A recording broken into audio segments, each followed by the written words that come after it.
มาบัดนี้ผมสิเว้ากับคุณแม่นอกปกเกษาก่อนแล้วคุณบิดามารดาเลี้ยงบุกเฮาแต่ข้างกิ่งก่อนสิมีดอกเลื่อนลางเป็นคนมาพ่อได้อีกอย่างพ่อไม่ยากอีหยังบ่พ่อยากลูกน้อยสาวสิได้ใจมา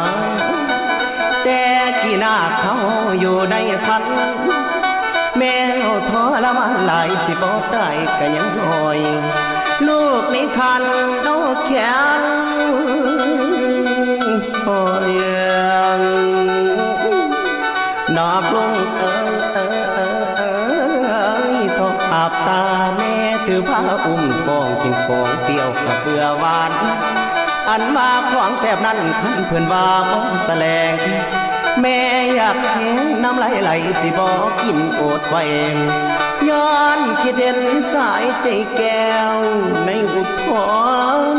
ก่อนคำแม่ย่างไปมาก็หักแย่นักอึ้งโซยังลูกกินข้าวและน้ำนอนอยู่กะข้างโอยหน้าตาลอยลงขอบเม็ดถนอมลูกในท้องตอนแม่เฮาโอ้ยลูกห้องก็คือตอนออกลูกอ่อนสอง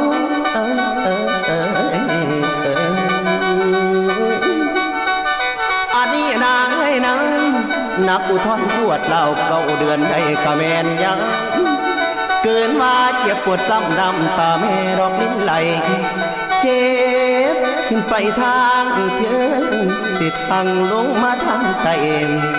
แม่เจ็บหลายจนลงห้องมือสาวหาผ้าแขนพวงอันนี้แม่คำเอ๋ยยามลูกบอกลงแล้วยังมาอย่างดอกกีไฟ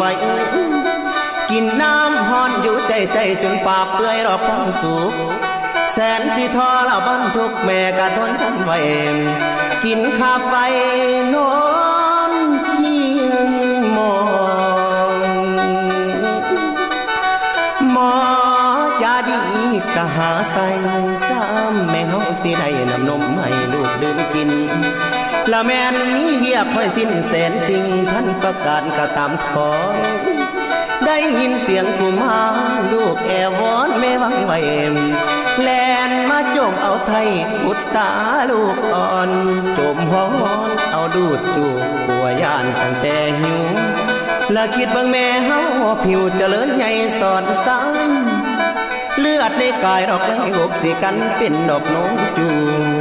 ใหญ่ขึ้นมาอย่าทำสิ่งเกินโตทิ้งพ่อแม่นางไอ้นางยกมือแปะขึ้นใส่เก่าลูกพ่อเบา